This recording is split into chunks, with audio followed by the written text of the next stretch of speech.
The Chicago Bulls are on a 5-game winning streak. It has been a while since we've said that. But welcome back to TheSlamDuncan YouTube channel. I want to talk about the 2 Atlanta games that just happened for the Bulls. One in Atlanta, one at the United Center. And talk about the big three absolutely dominating and the Bulls winning both games. Hence now we're on a 5-game winning streak. But before we get into any of that though, I want to make sure and just tell everybody that we need to vote for our All-Stars this year. So I just want to kind of go through and make sure everyone's doing this properly and show you guys how to do it because I'm seeing a lot of people don't know how to do it. But first off, you can go to NBA.com, All-Stars up here. You can also do this on the app. But when you go to NBA.com and you hit the All-Star button, it's going to bring you to this. And then you're going to be able to go here to what looks like a court. And you get to pick your All-Stars.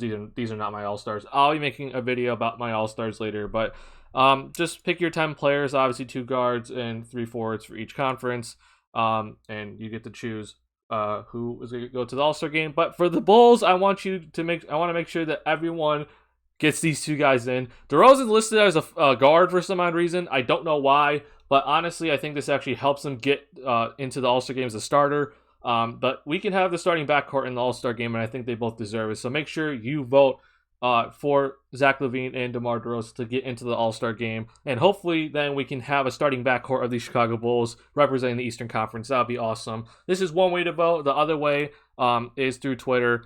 And these are just kind of a little summary of the rules. Big thing that I'm seeing people forget is, hey, you need to use this hashtag. So just prime example is just do this on Twitter. Just hashtag the player, first and last name, and then hashtag NBA All-Star.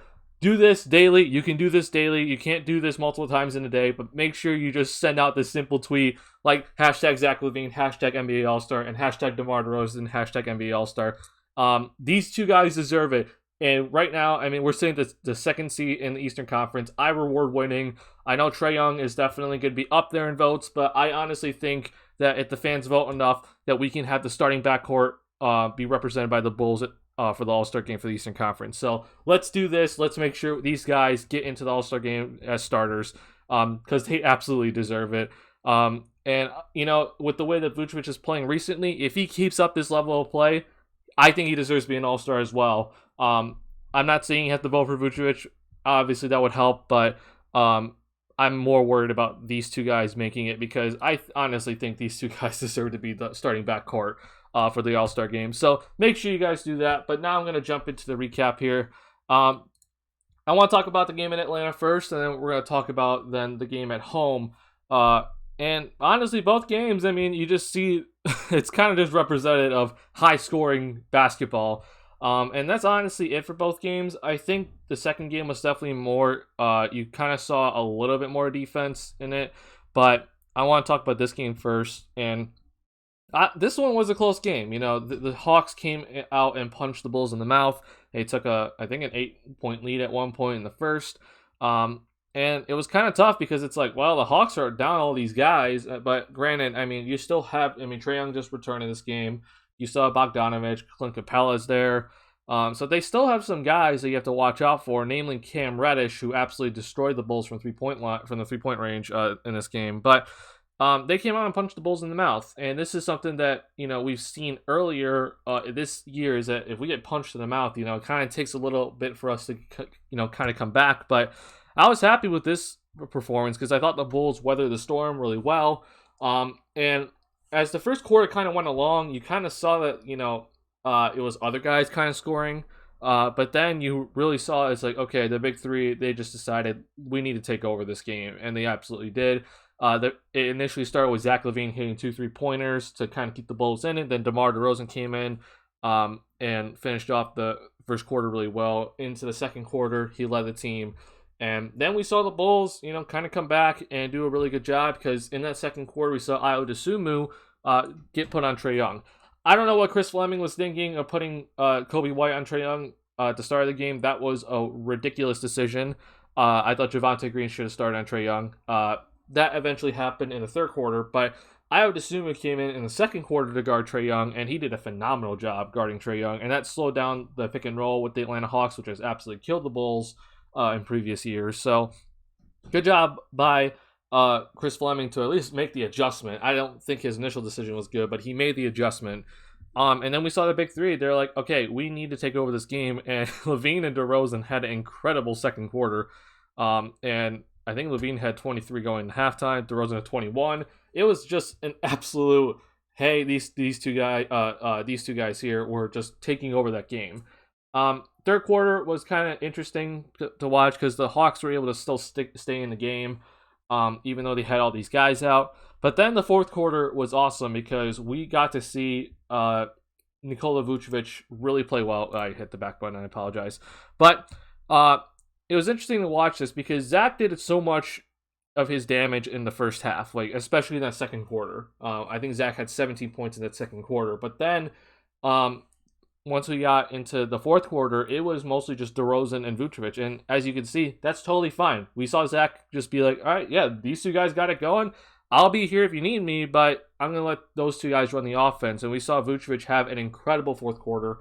And, you know, honestly, I know people have been hating on Vucevic for a good amount of this year, and I've been questioning Vucevic a little bit myself, but at the end of the day, he's hit some really clutch shots, and we saw him hit some really clutch threes in this game to keep the Hawks at a double-digit lead. So that was phenomenal just to watch. And I said this in previous videos before, that at the end of the games, even if it is like a double-digit lead, it's still kind of like, okay, we have to still play well and get good shots in the fourth quarter, because we've seen before with this Bulls team, you know, in previous years, right, that we have a double-digit lead in the fourth quarter, and that evaporates like that, right? So you just let the fourth quarter be dominated by the big three. Let those guys figure it out. Let them do their thing. You're probably going to get a good shot if you just let the big three do their thing. And the big three absolutely did their thing. Mostly, though, DeRozan and Vucevic. And Vucevic had an incredible line, as you see. 24 points, 17 rebounds, 6 assists, 4 blocks. It was a phenomenal game of Vucevic, and people were actually even hating on him initially in this game, like in the first half, which, you know, he was missing some open shots. But honestly, man, the thing about Vucevic is that you can't always look at the scorers, the points scored. Like, you have to look at what else he's doing. And in this game, he was really boxing out Capella. He was assisting really well. He had a lot of short rolls and that collapsed the defense. He passed it out to the open three-point shooter. That's what we want from Vucevic. And, you know, we're not exactly looking at this all the time. Yes, if he's wide open, you want him to make it. But he's a big part of the offense in terms of not just scoring the ball. He's a big passer. He's a guy that can collapse the defense just from him being a threat and rolling to the rim. So sometimes he doesn't even get the ball, but he's a big part of the defense, or the offense, excuse me.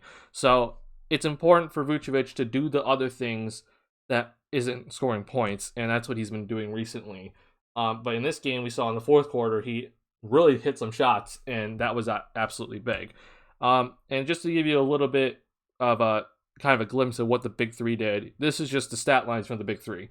And, you know, this game we had no Lonzo, no Caruso, no Derrick Jones Jr., no Tony Bradley, and no Alfonso McKinney. So we're missing some guys, namely Lonzo, who's a starter, right? And obviously Alex Caruso is part of that closing lineup. So we're missing some guys out there, namely ball handlers. And you saw DeMar DeRozan not only put up 35 points, but he had 10 assists. I said before the game, like, I expect DeRozan to be the main ball handler. He's going to be the main initiator for everything, and that's exactly what he did. I said Zach LaVine's going to be the secondary ball handler, and that's exactly what he did. He had 9 assists, and of course Vucevic had those 6 assists as well. But I mean, look at this, man. Just look at how many points these guys scored in just between the three of them. And just put this in perspective again, the big three had 25 assists and only 4 turnovers. I tweeted after the game saying that the big three dominated this game, and that's exactly what they did. They dominated this game everywhere on the offensive end, and Vucevic did really well defensively as well. But, you know, I said that these three guys can absolutely carry you on offense, and the thing is that you have to have all three. Like, it's hard for 2 guys to carry an offense, but if you have these 3 guys all together, they can definitely carry an offense. And, I mean, you saw it here. Like, right here, 130 points, and look at what these guys did collectively on the offensive end. It's incredible. So this was definitely, you know, a really good win in my opinion, because you're on the road. And the Atlanta Hawks, I know they're missing people, but this game they had some guys still available, and it was like, wow. Like, this Hawks team is always going to score. No matter who's on the court, they will always score. But defensively, they will struggle. And the Bulls took advantage of that and did a phenomenal job. In this game, though, I think the only person that really came off the bench and provided good minutes was Ayo Dosunmu, unfortunately, and Troy Brown Jr. for the beginning in the first half. But Ayo came in and stopped Trae Young, or at least contained Trae Young much better than Kobe White did, right? But the thing is the other guys, they didn't really step up, including Javonte Green didn't really do too much. So it was kind of like the big three legit did everything in this game. And shout out to Kobe White for having a horrible first half. He didn't let that bother him. He came in the second half, especially in that third quarter, scored 10 points. Good job by him in that game. Now, let's talk about this game, which, as you can see, it's almost identical scores because it's just high-octane offense everywhere. But, of course, Atlanta, they're not that good defensively. And we're missing a lot of our defensive guys. I mean, think about it. We're missing Lonzo, we're missing Caruso, and those are our two main defenders. But we're also missing Tony Bradley, who's a really good interior defender. We're missing Alfonso McKinney as well, who's he's a perimeter defender that can guard multiple positions. And, people don't really think about that with McKinney, but he's kind of a big defender on this team, and we kind of need him. But in this game, we saw Javonte Green started on Trae Young, and thank God he did. And you can just see what happens when Kobe White is not tasked to guard a great player. Kobe White in this game had a phenomenal game. And I know a lot of people are thinking, potentially trade him for something. And honestly, I'm kind of on that same wavelength there because it's going to be interesting to see what happens moving forward. And I trust Ayo a lot at this point. But if Kobe can provide this off the bench, I think we have to keep him because we're missing, 3-point scoring with this team if, Levine's not going. Especially with no Lonzo and Caruso out there, we're missing, shooting. But with Kobe, he can provide that. But also, if he's just able to play his game, you see what can happen. And I'm pointing out these 12 assists here. He was just, he didn't have to initiate the offense, but he was able to run pick and rolls just at his own pace, not worrying about the others. And if two guys came to him, he dumped it off to the big man. But if he was left open, he shot the ball. It's just that simple with Kobe. And when when you don't have to run the entire offense, like how DeRozan's been doing most recently, and when Caruso's out there, he can do that as well. Kobe is just free to do whatever. And this is what we were looking for from Kobe. And he had a phenomenal game. Obviously, then the big three had an incredible game as well. I thought Vucevic, even though he didn't hit a three, he was just everywhere. He was getting offensive rebounds. I mean, we had a 20 rebound game for Vucevic, and he did a phenomenal job. But the other thing that I saw in this game was Vucevic, like his defense, man. I know people are going to hate on his defense because he's not the most athletic, but he did a really good job of guarding Trae Young in this game. I know Trae Young, his stat line looks great, but you see these 3 steals right here.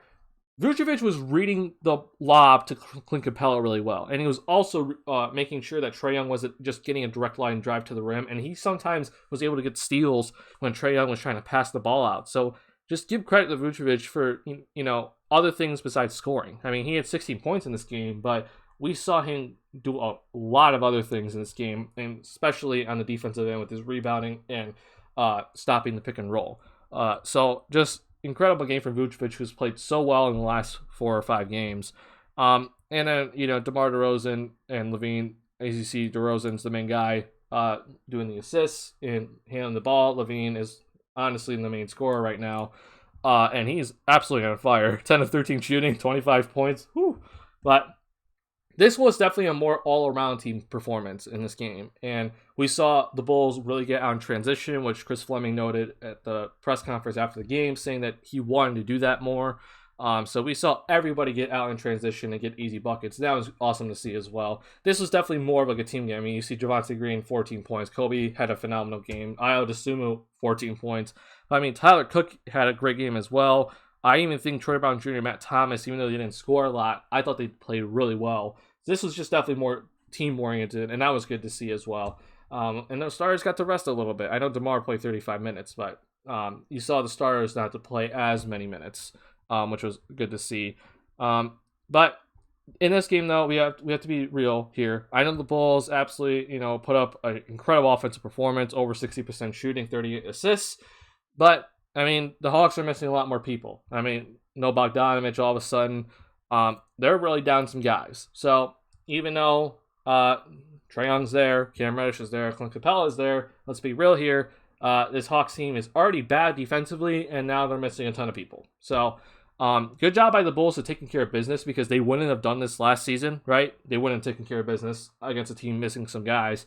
So they did that. But let's just be real here. We have to make sure that we don't get ahead of ourselves, because this is a very, very beat-up Hawks team. In which, honestly, I think this game should have been postponed, but if they postpone another Bulls game, I don't know if the Bulls would be able to make up all the games. So that's probably the reason why they had to play this one. But other thing I want to point out is this. I know a lot of people are like looking at the assists recently and are like, oh my god, I mean, we don't have Lonzo, we don't have Caruso, and like this team had 30 assists in this game.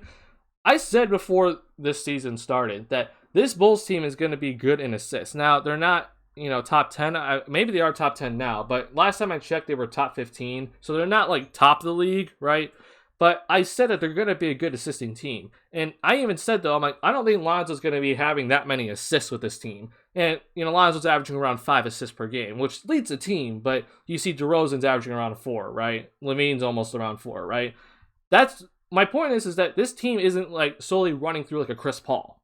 So it's like you see Chris Paul's leading the league in assists, and the entire Phoenix Suns team is just driven by Chris Paul and him creating open shots for everybody. But this team is so unselfish, and everyone's going to be passing the ball, that this team's going to rack up so many assists, but it's not just going to be through one player. I know Kobe and DeMar had incredible assist games in this game, but I honestly think anybody can have that many assists on this team. It's just how good this team plays together.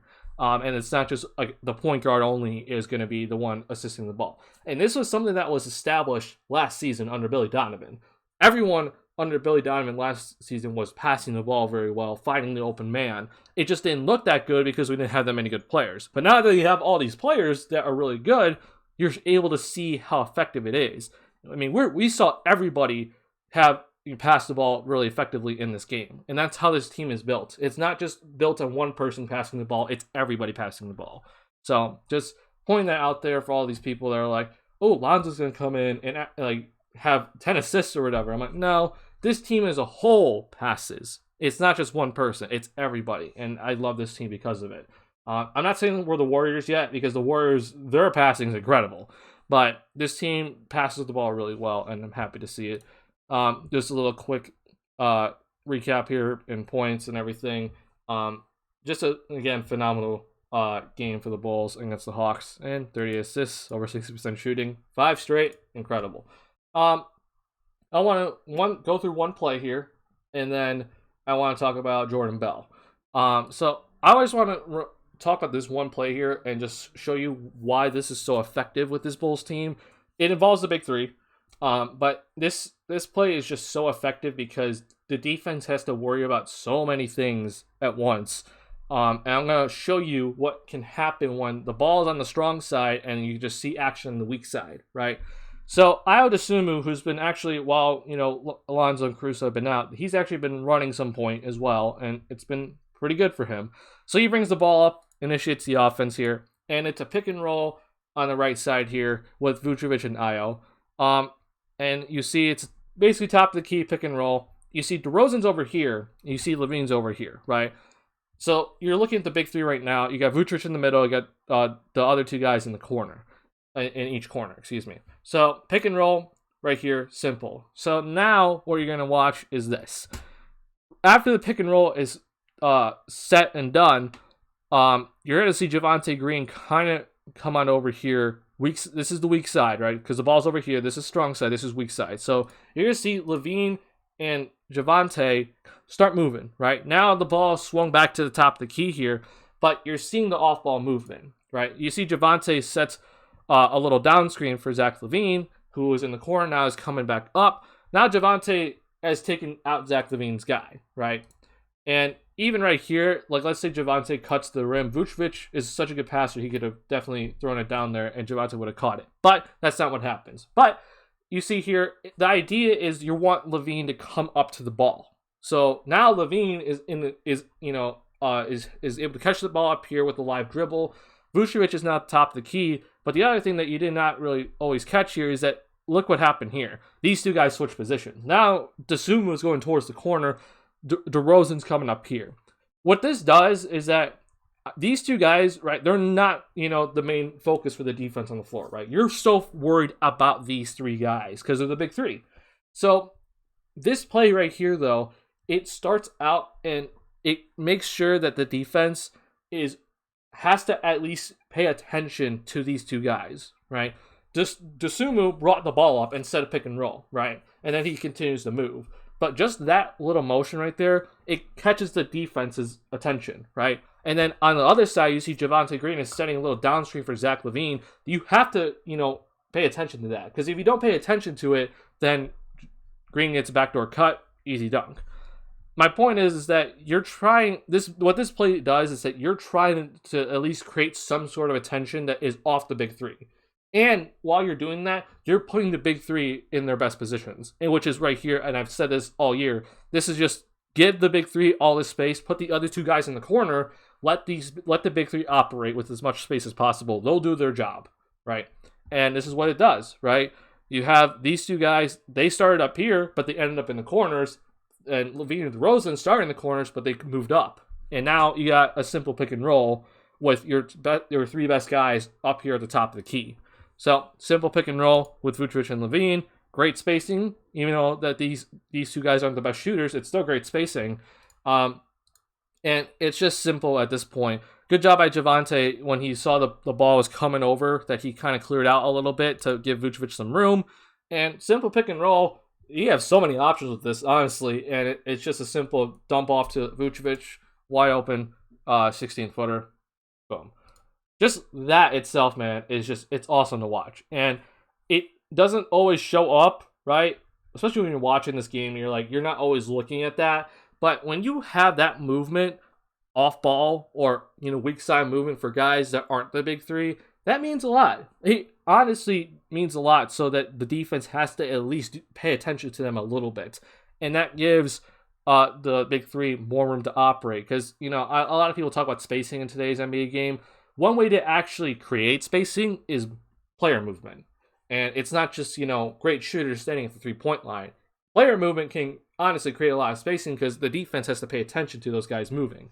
So just a really good drawn-up play by the Bulls. And I guess, probably Chris Fleming I should give credit to, but it's really Billy Donovan who is in charge of the offense. So that's all I have for you guys in this recap of the two Hawks games for the Bulls, which the Bulls both won. And I want to end this video talk about Jordan Bell. So, if you do not know Jordan Bell, he played for the Warriors. The Bulls drafted him, 2017 draft, and we traded him away for $3.5 million to the Golden State Warriors. And I don't understand what Garpax was thinking, but they were like, yeah, we don't need him. As you can see with Ayo Dosunmu, you can get good players in the second round. And Garpax are just like, nah, we don't need him. So we traded him to the Warriors for $3.5 million, which, by the way, this was off the Luol Deng trade. Because we traded Luol Deng for a bunch of protected picks from the Cavaliers.